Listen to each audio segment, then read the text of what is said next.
Hello everybody, I wanted to do a little informational video here about just the basic care of animals. Today we have the second round of treatment for Tinsil. Mrs. Dix beat him up yesterday and his antlers got infected and he had maggots in them, which is a very common occurrence in captive animals, especially horned captive animals. And so I'm going to show you guys how this works here. Alright, in front of you here we have a basic medical box for all the animals. It includes sedatives, antibiotics, wormers, some nutrition, a little bit of everything. I already have the shot made up here.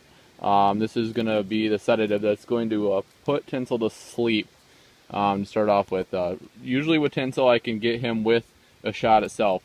In the event that I cannot get him with the shot or get him close, because sometimes he likes to run, we have to use these darts. These darts fire out of a air-powered gun, and you can see. Let me see if I can get a little bit closer up here.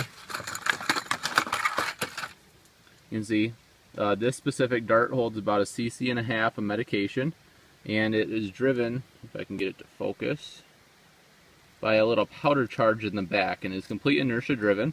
And that is a little gel collar that keeps it inside of the animal once it is hit. So we're going to give it a shot here and see if we can get him to sleep, and I will show you more once he is down. So we just gave Tinsil drugs, and we're going to put him to sleep. And now we are going to get everything ready as far as antibiotics go. We're going to give him a short-acting antibiotic, a long-acting antibiotic, and some wormer, and some nutritional supplements just to give him a little boost and a little pick-me-up. So here we are. We're going to give him some B12, some short-acting antibiotics, and actually I gave him long-acting antibiotics yesterday, so he should be set on that, so we probably won't give him that today.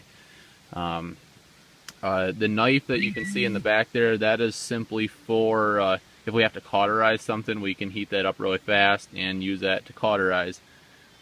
But anyways, I will show you more when Tinsil's down. Alright, so it's been about 3 or 4 minutes since Tinsil got his medication. He's starting to stumble a little bit, and you can see he's hanging his head really low. He's about to fall asleep. We're going to give it a couple more minutes before we try and get any closer to him. Alright, so Tinsil just went down, and we're going to walk up here and I'll show you what we're going to do next. Alright, so his head's been down for about 2 or 3 minutes. You gotta be real careful when you're walking up to a sleeping animal, because sometimes they're not actually. Alright, like I was saying, you gotta be real careful when you're walking up to a sleeping animal, because sometimes they're not always sleeping. And let's check him out here. Alright, now he is completely out. You can see he's starting to get his undercoat for his fall winter coat on, and you can see, I think you can see the flies, how they're already around the wound in general, which is not a good sign. I got some medication from the vet today that is supposed to completely eliminate all the maggots and everything, so I'll take off this wound here and see what else we have in there, if we got it good yesterday or not. Alright, got the bandage off. The purple is an iodine solution that we put on yesterday just to protect it.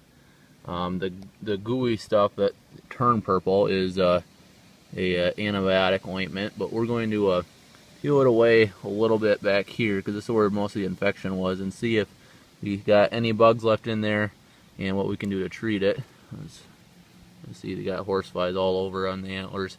It's common with all animals, especially in the wild. But I'm going to dig in here with both hands and see what we can find. Hi, Tinsil. Alright, so here's the antibiotic solution. You got to give it to them right in the rump, because that's where there's no nerves that you can hit. This one is in your intermuscular, so it's not going underneath the skin, going right into the muscle, and we need to get it in there as fast as possible. I'm also going to try and inject some right around the wound area, just so we make sure we have enough in there. I did not, after spraying it with the fly repellent, I did not get anything out of there. It's showing up a lot brighter than it should. It's a lot darker than that, actually. No maggots came out of there. The wound looks like it healed up wonderfully overnight, so I think we did a real good job cleaning it out yesterday, and we're gonna bandage it up here, and then we're gonna give him a shot of reversal, it's called, which basically wakes him back up. Otherwise, he'll be asleep here for about 2 to 3 hours. But if we give him the reversal, he'll be up in